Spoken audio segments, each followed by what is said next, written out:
Good morning. This is Micah Mitchell with Madison County Weather Updates.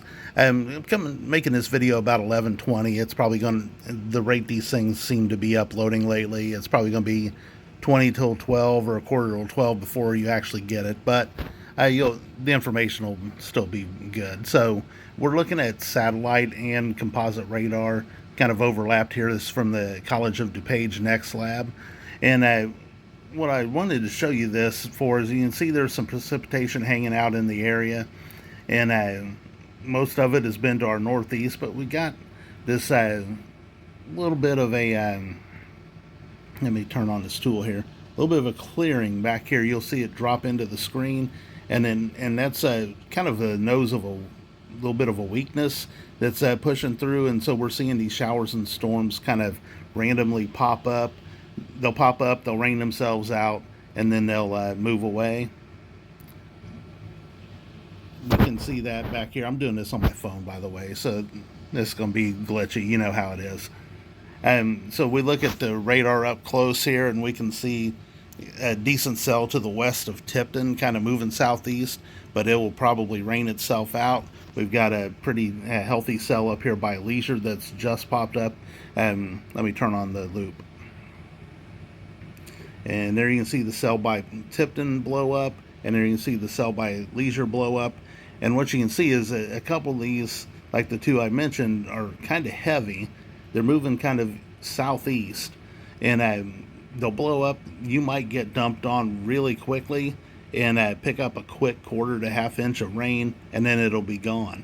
You can kind of see this cell that were popped up between Elwood and Frankton. See them blow up there, and then the one east of Frankton already falling apart before it gets into Anderson. So that kind of activity is going to continue, I'd say, for the next hour or so until that disturbance finally moves itself to the east. After that, then things are going to become a lot more scattered in nature or isolated in nature. And I will say that barring some major clearing, sudden clearing, we're probably going to have more clouds around today than I figured we would. That happens sometimes. But you can see overall on this, as I'm panning back, you can kind of see this line. And as that line pushes this way, then that's what, once that gets to our southeast, then our rain chances will greatly reduce. Not be gone, but they will greatly reduce. So take a look here. It always helps if you turn your tool off. Let's go to my radar, and what I wanted to show you here is simply this: that you can see on a broad view across the country all these boundaries that we've got hanging around. We've got this stationary front that's hanging across north central Indiana, bringing our disturbances this morning. You can see this cold front or stationary front, semi-stationary, out west of St. Louis. That's bringing a little bit of precipitation there. We've got another front that's hanging out across eastern Kansas and across Oklahoma down into Texas, and you can see there's more rainfall with that. And man, the edge sensitivity on this phone is insane. So we've got all these boundaries around that'll bring us chances of rain through tomorrow evening. As this front that's out here to the west and the couple of lows that are with it move in tomorrow, our rain chances are going to be the highest probably tomorrow, but even at that, they may still be kind of sketchy.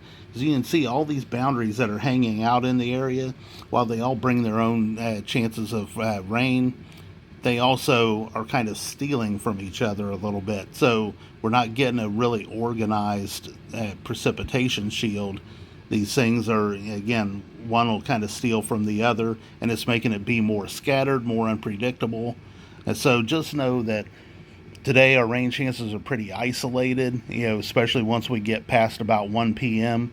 They'll be pretty isolated, but not non-existent. And know that where they do pop up, something could be locally heavier rainfall. There's not a lot of a lifting mechanism, but I wouldn't be surprised by some small hail with a cell or two today, if they even come through Madison County beyond what's coming through over the next hour or so. And again, then tomorrow we expect better coverage, but still, in my opinion, maybe 40 to 50% at any given time. So I don't think tomorrow is going to be a washout.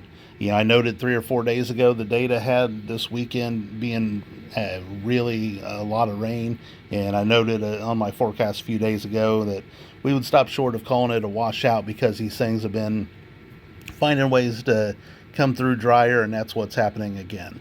So I've blabbed on enough. That's the idea of what we can expect for today and tomorrow. Again, just isolated today once we get past the morning, a little more scattered tomorrow.